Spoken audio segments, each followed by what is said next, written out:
Mambo vipi mtazamaji wa Channel 10 Plus? Nimewamisi sana, tulikuwa na wiki ndefu ambayo ina mambo mengi, na kati ya hayo yale yaliyo muhimu tumekukusanyia katika siku ya leo. Jina langu ni Witness Matiku, ninayekukaribisha katika Plus Weekend ya juma hili. Kwa muhtasari, miongoni mwa yale tulionayo ni pamoja na wiki hii Rais Daktari Samia Suluhu Hassan ameungana na Rais wa Jamhuri ya Kidemokrasia ya Kongo Felix Tshisekedi na wamekubaliana kuendeleza ushirikiano kati ya nchi hizi mbili. Mkuu wa mkoa wa Dar es Salaam Albert Chalamila wiki hii ameagiza mamlaka ya udhibiti usafiri ardhini LATRA kuyafutia vibali mabasi yote yatakayokiuka agizo la kuingiza mabasi katika kituo kikuu cha mabasi cha Magufuli kilichopo Mbezi Luis jijini Dar es Salaam. Vilevile mwanafunzi wa darasa la pili katika shule ya msingi Mawiti mkoani Tabora anayejulikana kwa jina la Yusra Juma ameuawa na watu wasiojulikana na kuvunjwa shingo na kisha mwili wake kutelekezwa katika shimo la kuchimbia mchanga. Karibu. Na tuanzie katika ushirikiano huu ambao tumeushuhudia katika juma hili kati ya Jamhuri ya Kidemokrasia ya Kongo na Tanzania. Na katika hili Rais Daktari Samia Suluhu Hassan pamoja na mwenzake wa Jamhuri ya Kidemokrasia ya Kongo Felix Tshisekedi wamekubaliana kuendeleza ushirikiano katika masuala ya uchumi, nishati, biashara pamoja na miundombinu ya usafirishaji katika nchi hizi mbili. Na hivi ndivyo ilivyokuwa. Wakitoa taarifa kwa waandishi wa habari baada ya mazungumzo yaliyofanyika Ikulu ndogo Kizimkazi wilaya Kusini mkoa wa Kusini Unguja kati ya Rais Dr. Samia Suluhu Hassan na Rais Felix Tshisekedi. Dr. Samia mwenyeji wa Rais Tshisekedi anawaeleza waandishi wa habari maeneo waliyokubaliana katika mazungumzo yao. Leo katika mazungumzo yetu na Mheshimiwa Rais Tshisekedi tumeupa umuhimu mkubwa mradi wa miundombinu jumuishi ya uchukuzi Multimodal Transportation Project. Mradi huu una umuhimu mkubwa katika kuunganisha bandari, reli, barabara na usafiri wa majini na hivyo kupunguza gharama na muda wa usafirishaji wa mizigo kupitia Ziwa Tanganyika. Ushirikiano huu pia utaongeza ufanisi wa ushoroba wa kati na kuchochea biashara na uwekezaji kati ya Tanzania na DRC pamoja na nchi nyingine majirani zetu. Kwa sasa jitihada za kuendeleza miundombinu ya reli na vituo vya mizigo zinaendelea vyema, ikiwemo mwendelezo wa SGR kuelekea maeneo ya magharibi ambayo baadaye itaunganisha na nchi za Burundi na DRC. Aidha, Rais Dr. Samia anasema katika mazungumzo hayo pia wamezungumzia kushirikiana katika nishati, madini na kuimarisha ushirikiano katika ulinzi na usalama. Napongeza serikali ya DRC kwa kuanza ujenzi wa barabara ya Kalemi-Manono ambayo pindi itakapokamilika itaunganisha zaidi mataifa yetu na kuchochea shughuli za kiuchumi kwenye nchi zetu mbili na ukanda mzima wa Afrika Mashariki na Kati. Sambamba na hilo, kwenye mazungumzo yetu pia tumesisitiza umuhimu wa kuimarisha biashara kwa kuondoa vikwazo visivyo vya lazima, kuboresha huduma za mipakani na kuwezesha sekta binafsi kushiriki kikamilifu kadri fursa zinazojitokeza. Na tunashukuru Mheshimiwa Rais wa DRC ameeleza jinsi wanavyoishirikisha sekta binafsi katika ujenzi wa reli kule kwao, lakini na barabara pia na hata huduma za bandari kama tunavyofanya sisi hapa ili kuharakisha utekelezaji wa miundombinu hiyo. Kwa upande wake Rais Tshisekedi anasema bara la Afrika lenye 60% ya vijana katika raia wake, viongozi wana wajibu wa kuhakikisha rasilimali zilizopo barani Afrika zinawanufaisha wananchi wake. Perçoit dans ce partenariat, que ce soit avec les États-Unis, que ce soit avec la Chine, que ce soit avec l'Europe. Ikiwa ushirikiano wetu uko na Marekani, China au Ulaya, washirika wote hawa sasa wamekubali maono ya Afrika kuchakata malighafi zetu na kuendeleza maliasili zetu za madini na kilimo hapa ndani ya bara. Hii itaunda utajiri na minyororo ya thamani. Itasaidia kupunguza ukosefu wa ajira haswa miongoni mwa vijana na kuleta ajira. Rais Tshisekedi amefanya ziara siku 2 nchini Tanzania kufuatia mwaliko wa rais wake ambapo aliwasili jana nchini, na hii ni ziara ya 3 kwa Rais Tshisekedi kuitembelea nchini Tanzania mwanzoni mwa 2019, 2022 na 2026. Na sasa turejee tena hapa jijini Dar es Salaam. Katika juma hili tumeshuhudia vuta ni kuvute kati ya kituo kisicho rasmi cha mabasi cha Shekilango na vinginevyo na kile kituo kikuu cha mabasi cha Magufuli kilichopo Mbezi Luis. Na juma hili mkuu wa mkoa wa Dar es Salaam Albert Chalamila ametema cheche kweli kweli na kuagiza mamlaka ya udhibiti usafiri ardhini LATRA kuyafutia vibali mabasi yote yatakayokiuka agizo la kuingiza mabasi yao katika kituo kikuu cha mabasi cha Magufuli kilichopo Mbezi Luis, na kwamba hata sita kumchukulia hatua kali za kisheria dereva yeyote atakayeshindwa kutia agizo la kushusha abiria wote katika kituo hicho ambacho kinapokea abiria kutoka katika mikoa mbalimbali. Na tujikumbushe namna taarifa hii ilivyokuwa kutoka kwa mwandishi wetu Beatrice Eric. Nataka niwathibitishie, awe mwenye basi, awe ni mtu wa kawaida, asiwe ni mtu wa kawaida, lazima nitakamata, nitapiga pingu, nitaonyesha kwenye kamera na atakwenda jela. Chalamila ametoa maagizo hayo wakati akizungumza na wananchi katika kituo hicho, ikiwa ni sehemu ya ufuatiliaji wa maagizo aliyotoa wiki iliyopita kuyataka mabasi yote yanayofanya shughuli za usafirishaji nje ya kituo hicho kuhakikisha yanahamishia shughuli hizo katika kituo cha Magufuli kama leseni zao zinavyowataka. Amesema serikali ya mkoa huo haiko tayari kuona kituo hicho kinakufa kwa maslahi ya watu wachache ambao wameamua kujitengenezea vituo na vyanzo vyao vya mapato nje ya stendi hiyo na kusababisha hasara kubwa kwa serikali. Jambo la kwanza ni kukwepa kodi za serikali. Jambo la pili, wanashiriki kubeba watu haramu. Na usisikilizeni. Jambo la tatu, tunawachunguza katika skendo za kubeba madawa ya kulevya. Tunawachunguza. Aidha, Chalamila amesema wamebaini kuwa wapo watumishi wa umma ambao ni sehemu ya watu wanaochangia kuua kituo hicho. Mara nyingi Dr. Samia anatukanwa kwa sababu ya uzembe wa watendaji tulioteuliwa, kwa sababu ya uzembe wa watumishi tunaofanya kazi za serikali. Sasa nisikilizeni, na hata hapa Ubungo nafahamu wapo baadhi ya watumishi kwenye hii halmashauri wanakwenda kuchukua vijipesa huko na kuzorotesha huu mchakato. Naomba mkome na muache mara moja tabia hiyo. Akieleza utekelezaji wa maagizo hayo, mkuu wa wilaya ya Ubungo Albert Msando amesema watahakikisha mabasi yote yanaingia katika kituo hicho na wanaokiuka agizo hilo hatua stahiki zitachukuliwa. Nipo kampuni moja na nitahitaja hapa ya basi la Tilisho. Wao jana tuliagiza waanzie safari hapa. Wakaanzia kwenye stendi yao waliojitengenezea wenyewe. Tukaenda tukafunga cheni basi. Akatoka mtu pale akakata cheni, basi likaondoka bila kuingia Magufuli. Lakini nafurahi kukujulisha Mheshimiwa Mkuu wa Mkoa, nilimwagiza OCD na RPC na RPC amelisimamia. Tumempiga pingu mkurugenzi, sio dereva, mkurugenzi. Sitakubali fedha za Watanzania, fedha za walipa kodi zaidi ya shilingi milioni 63 ziwekeshwe katika sehemu ambayo haitatekelezwa. Mheshimiwa Mkuu wa Mkoa, hapa kuna uwezo wa zaidi ya abiria 33,000, lakini ukiangalia abiria wanaotumika hapa ni 16,000 peke yake. Mheshimiwa Mkuu wa Mkoa, umesikia tuna zaidi ya kampuni 40, lakini mabasi yamekuwa yakisuasua. Mheshimiwa Mkuu wa Mkoa, ilifika kipindi kwa mwaka wa fedha mwaka 2023 jumla ya mabasi ambayo kuingia hapa Magufuli yalikuwa karibu mabasi 1388. Lakini hadi sasa hivi, kabla hujatoa agizo lako, mabasi yaliokuwa yanaingia hapa ni mabasi 150. Leo hii baada ya kutoa agizo lako tunaanza kupata data imeingia mabasi 360 kwa siku moja. Maagizo ya mkuu wa mkoa wa Dar es Salaam yamegusa pande zote, kwa wamiliki wa mabasi pamoja na madereva wa mabasi hayo, kwamba wanapotoka katika mikoa mbalimbali wakifika katika kituo hiki iwe ndio mwisho wa safari yao, na endapo watalazimishwa basi na wamiliki wa mabasi, sheria itachukua mkondo wake. Na kwa taarifa hiyo tulizungumza na baadhi yenu kwa maana ya wananchi kutoka katika maeneo mbalimbali ikiwemo kituo kikuu cha mabasi cha Magufuli, Urafiki pamoja na Shekilango ili kufahamu jinsi agizo hilo lilivyopokelewa na mazingira mazima ya maeneo hayo.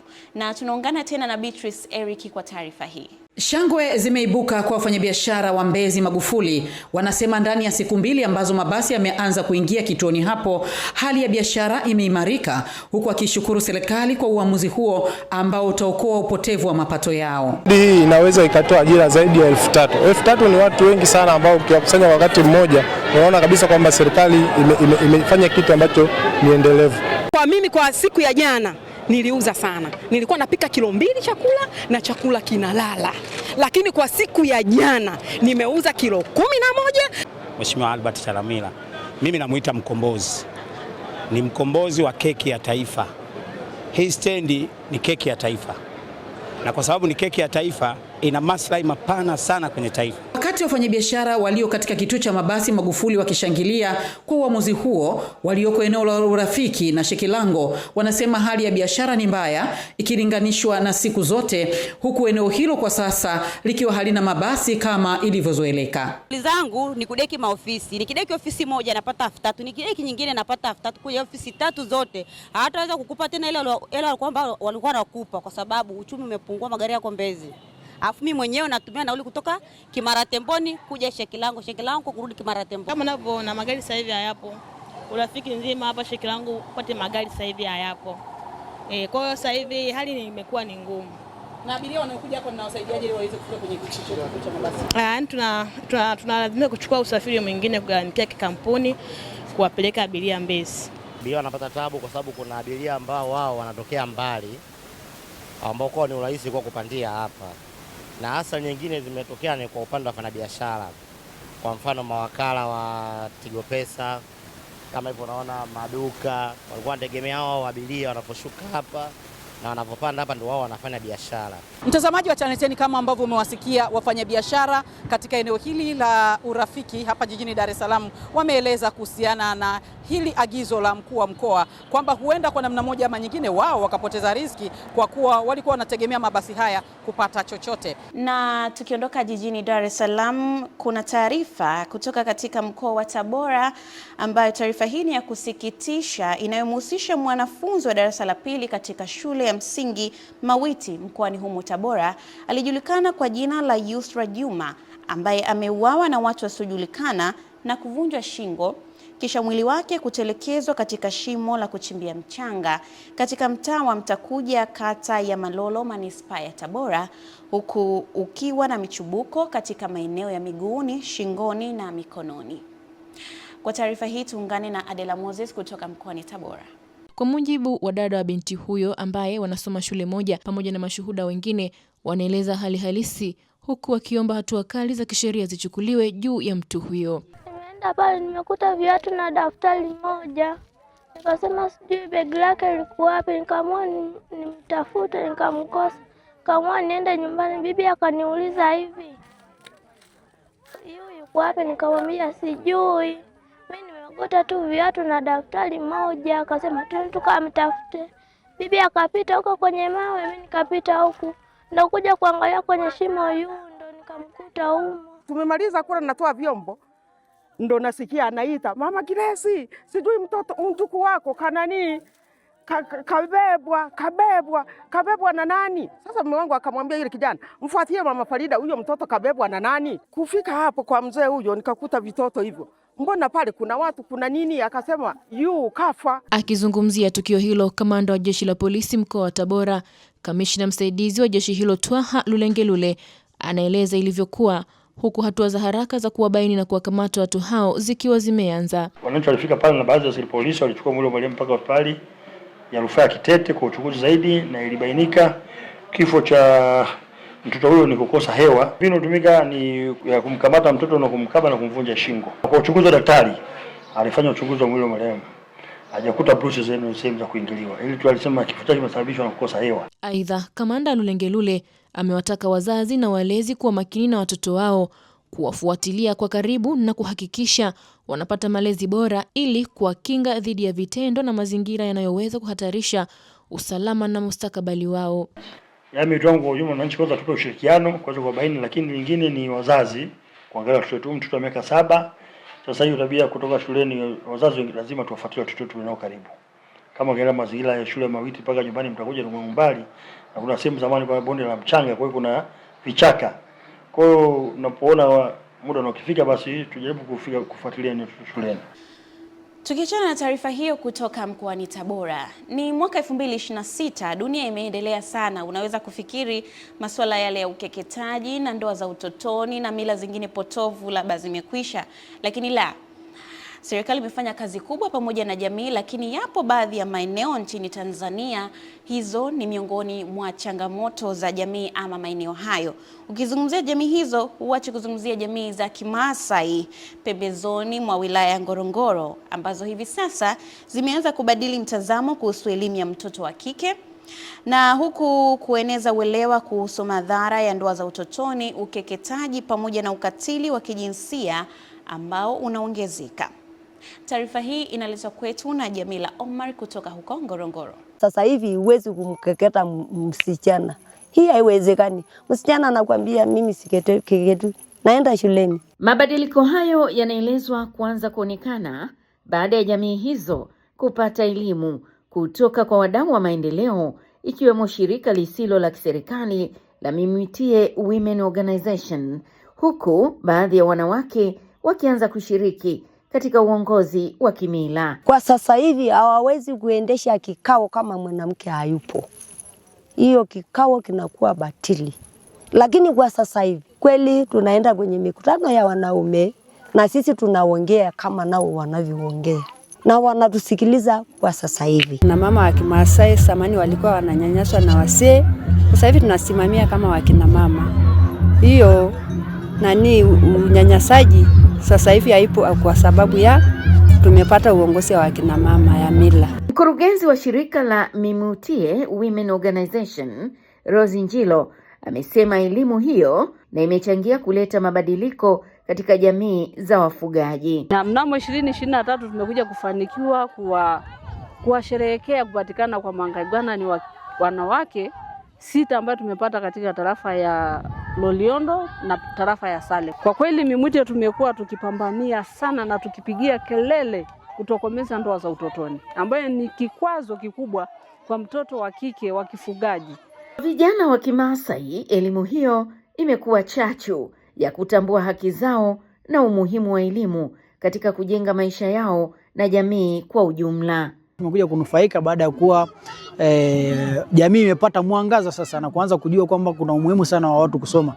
Kwa hiyo mimi ni mfamasia kama nilivyosema. Mabadiliko hayo sasa yanaonekana pia katika uongozi, huku wanawake wa Kimaasai wakianza kupata nafasi ya kushiriki katika mabaraza ya viongozi wa kimila maarufu kama Malaigwanan. Sasa tuelekee mkoani Mara. Sasa unaingia mkoani Mara. Wananchi katika manispaa ya Musoma mkoani Mara wameiomba serikali kuangalia namna ya kutatua changamoto ya kukatika kwa maji mara kwa mara katika mitaa ya pembezoni, hali inayopelekea usumbufu mkubwa kwa wananchi katika upatikanaji wa huduma hiyo ya maji. Taarifa hii inaletwa kwetu na Musa Makali kutoka mkoani Mara. Ni kama wasemavyo wahenga, maji ni uhai, lakini baadhi ya mitaa katika manispaa ya Musoma mkoani Mara imekuwa ni tatizo kutokana na huduma hiyo kwa hafifu. Na hapa wananchi wanaiomba serikali kulichukua kwa ukubwa jambo hili ili kuwasaidia kutatua changamoto hiyo. Licha ya sasa baadhi ya mitaa iliyoko pembezoni mwa manispaa kuanza kuimarika kwa huduma hiyo. Nafikiri ni miundombinu ya maji iboreshwe, kwa sababu unakuta mingine imeshachoka, ni ya siku nyingi. Kwa hiyo ni vizuri serikali ijipange kuwatumikia watu wake, kusikuwa na malalamiko ya hapa na hapa. Wengine wabebeshwa lawama ambao hawastahili kubeba lawama. Tuna wiki, kama mimi mfano ni wiki. Sehemu zingine wana mwezi, ila mimi ni wiki. Nashukuru leo maji yanatoka, yana spidi. Walisema kwamba kuna mtambo ambao sijui una shida. Walisema unafuatiliwa, ukishapatikana maji tutakuwa tunapata ya uhakika kama kawaida. Kipindi cha nyuma siku chache tu zilizopita upatikanaji ulikuwa hafifu. kwa sababu tulikuwa na matengenezo, lakini kwa sasa maji yanatoka vizuri tu. Wenye dhamana ya utoaji wa huduma hii ya maji ni mamlaka maji safi na usafi wa mazingira Musoma Mwasa, na hapa wanatolea ufafanuzi juu ya jambo hili. Naingia katika kipindi hiki cha maboresho kuhakikisha kwamba tunazitoa hizo adha ili watu wote wapate maji kwa wakati ambao ni mzuri na ni salama kwa watu wote katika kutumia maji. Mhandisi Mponeja na watoa hofu wananchi kuwa wanafanya jitihada kuhakikisha huduma ya maji inaimarika kama ilivyozoeleka. Kwa uvumilivu katika kipindi hichi ambacho tunafanya haya maboresho, kwa sababu ni kazi yetu na tumeaminiwa na tupo hapa kwa ajili ya kuwahudumia wao. Watuunge mkono na endelee kuwa wavumilivu tu, mambo yatakaa sawa. Naam. Shukrani sana Musa Makali kutoka mkoani Mara. Juma lililopita tulishuhudia meli kongwe ya MV Liemba kule Kigoma, Ziwa Tanganyika, ikianza safari zake na kukamilika kwa urekebishaji ama marekebisho ya meli hiyo. Na sasa wakati huu serikali imetoa dola za Kimarekani kwa ajili ya utekelezaji wa meli mpya ya abiria na mizigo katika eneo la Burumbola, wilaya ya Kigoma, mkoani humo, na ujenzi wa meli hiyo utatekelezwa kwa kipindi cha miaka miwili kuanzia Januari 27 na kukamilika Disemba 2028. Taarifa hii inaelezwa kwetu na Mwajabu Hoza. Kauli hiyo imetolewa wakati wa ziara ya Waziri wa Uchukuzi Profesa Makame Mbarawa aliyoifanya mkoani Kigoma, ikilenga kuangalia utekelezaji wa miradi mikubwa ya kimkakati ikiwemo ujenzi wa meli mpya. Meli hiyo imeelezwa itakuwa na uwezo wa kubeba abiria 600 pamoja na tani 400 za mizigo, ambapo ujenzi huo unaenda sambamba na maandalizi ya ujenzi wa eneo na ujenzi wa meli. Waziri wa Uchukuzi Profesa Makame Mbarawa anaeleza serikali itaendelea kuweka mazingira wezeshi kwa wazawa kupata fursa za miradi mbalimbali, ikiwa ni pamoja na kumtaka mkandarasi kutekeleza mradi huo kwa wakati. Watajenga chelezo hichi kwa muda mfupi na chelezo hichi watakitumia kujenga hiyo meli mpya. Ninawapongeza sana. Kwa vile mimi namuomba mkandarasi aendelee kufanya kazi hii kwa spidi kama alivyotueleza pale, na sisi kama serikali tutampa kila liwezekanalo kuhakikisha kwamba mradi huu unatekelezwa haraka iwezekanavyo na 100% wana mkandarasi mzawa. Mkurugenzi wa kampuni ya meli Tanzania Tashiko, Eric Hamisi, anasema mkataba wa utekelezaji wa ujenzi wa mradi huo umesainiwa mwaka 2025 kupitia kampuni ya wazawa ya Dar es Salaam Merchant Group. Mwezi Machi mwaka 2027 vifaa vyote vitakuwa site kwa ajili ya assembling, vikienda sambamba na utayarishaji wa hii shipyard ambayo ni yake. Sasa hii inakwenda sambamba na pia na philosophy ya PPP, kwa sababu tunashirikiana nao katika ujenzi wa meli kama mkandarasi, lakini kwa kutumia shipyard ambayo ni mali yake. Tuna kazi ya kujenga site kwa ajili ya ujenzi, na pia kwa methodology ambayo tutatumia ku launch hiyo meli tunatumia floating dock. Kwa pia tutakuwa tuna kazi ya kujenga floating dock, lakini pia tuna kazi ya kujenga meli. Kwa maana yake kuna miradi mitatu yote inaendelea. Lakini kwa jinsi tulivyojipanga hakutakuwa na ucheleweshaji wa muda. Meli hii inabidi jengwe kwa muda wa miezi 24. Ujenzi wa meli hiyo unaenda kutatua changamoto ya usafiri na kufungua lango la kibiashara kwa mkoa wa Kigoma na mikoa ya jirani pamoja na nchi zinazozunguka Ziwa Tanganyika.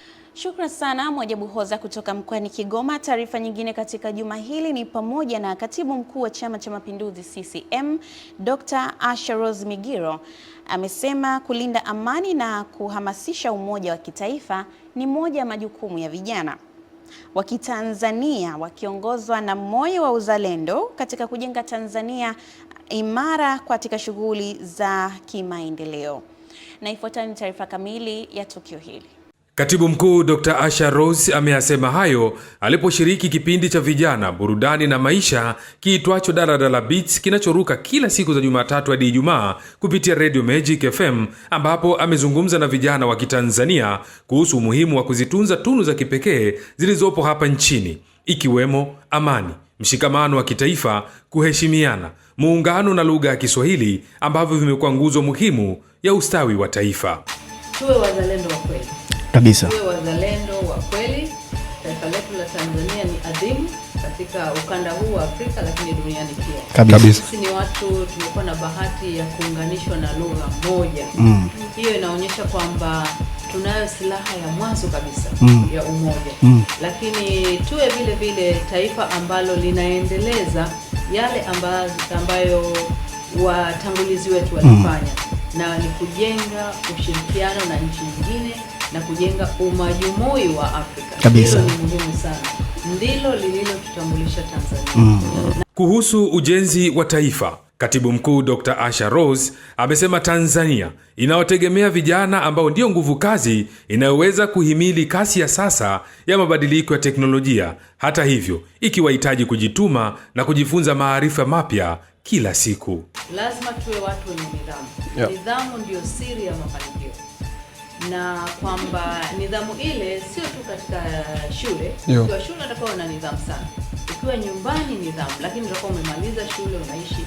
Chochote unachokifanya kwenye maisha lazima ukifanye kwa nidhamu hali ya juu. Na huwa nilikuwa natania hata ukiambiwa kama sasa hivi mama unakuwa unapenda sana hiyo muziki ya 1947. Kama ufika uwanjani pale ucheze, basi ucheze kwa nguvu, kwa nidhamu. Yaani ucheze kama unafanya mtihani. Kwa hiyo ninachosema ni hicho, kwamba nidhamu ni muhimu, kujituma na kuendelea kujifunza. Tumalize Plus Weekend kitaifa na taarifa hii inayohusu utoro mashuleni.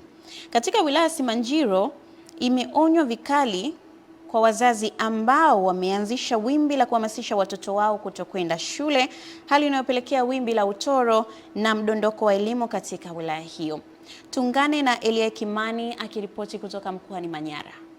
Onyo kwa wazazi hao limetolewa na mkurugenzi wa halmashauri ya wilaya Simanjiro Gracian Makota wakati akizungumza kwenye kikao cha baraza la madiwani cha halmashauri hii cha robo ya 4 ya mwaka, na kuonya pia baadhi ya viongozi ambao wamekuwa wakiingilia mchakato wa uchukuaji wa hatua kwa wazazi hao. Anayetuchezea kwenye swala la elimu hakuna. Tunao wazazi kwa placement hapa 6 tunataka tuwapeleke mahakamani, lakini wale wakati tumeanza kudili nao, mtendaji wa Langa alikuwa anadili nao, wakaja kuletewa dhamana tena na diwani. Inawezekana diwani hana makosa, lakini tunalisema hivi sasa kwamba tutengeneze mazingira ya kushauriana. Kufuatia asili ya jamii ya Simanjiro ambao ni wafugaji, baadhi ya kata wameanzisha sheria kali kwa wazazi wa aina hiyo, ikiwemo upigaji wa faini, huku pia sekta hiyo ya elimu ikikabiliwa na changamoto mbalimbali ikiwemo upungufu wa walimu, bweni na vyumba vya madarasa. Mzazi mtoto wake akichelewa siku 2 siku 3 itabidi alipe 50,000 na faini sio zidi 200,000 ili kuhakikisha kwamba wanadhibiti utoro kwa upande wa elimu, na pesa hizo zitaelekezwa katika ujenzi wa shule.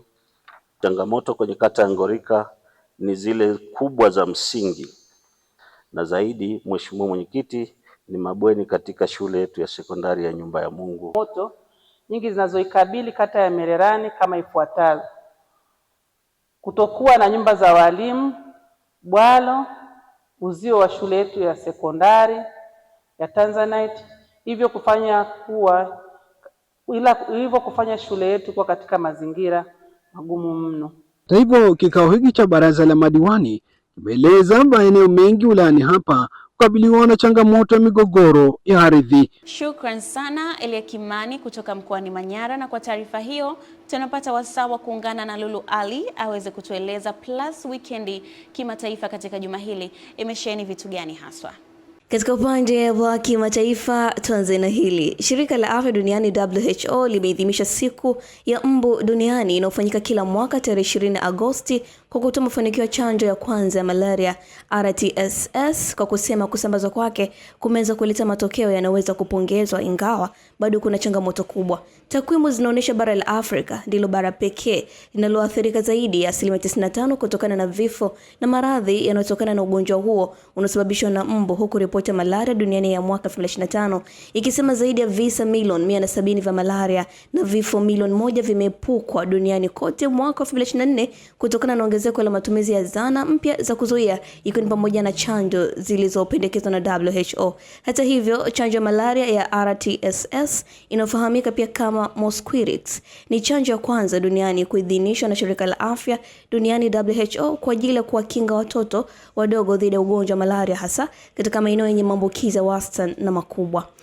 Na huko Marekani, rais wa Marekani Donald Trump ametoa onyo kuhusu nchi itakayotoa msaada wa kifedha na kibiashara kwa Iran itakabiliwa na madhara makubwa ya kiuchumi kutoka Washington. Kupitia mtandao wa kijamii wa Truth Social, Trump amesema Marekani iko tayari kutekeleza operesheni kali zaidi ya kiuchumi kuwahi kutokea dhidi ya taifa lolote, huku akisema mlango bahari wa Hormuz uko wazi na meli zinaendelea kupita kwenda katika maeneo mengine, kwani njia muhimu kwa usafirishaji wa mafuta kote duniani. Naye waziri wa mambo ya nje wa Iran, Abbas Araghchi, amesema hatua hiyo ni mwendelezo wa sera zilizoshindwa za Trump na kutupilia mbali vitisho hivyo na kusema kuwa Tehran haitobadilisha msimamo wake. Lulu Ali, Kimataifa. Shukran sana Lulu Ali kwa taarifa hizo za Plus Weekend Kimataifa, na mimi nitakuwa sina la ziada zaidi ya kutakia utazamaji mwema wa vipindi vinavyofuata Channel 10 Plus. Jina langu ni Witness Matiku, kwa heri.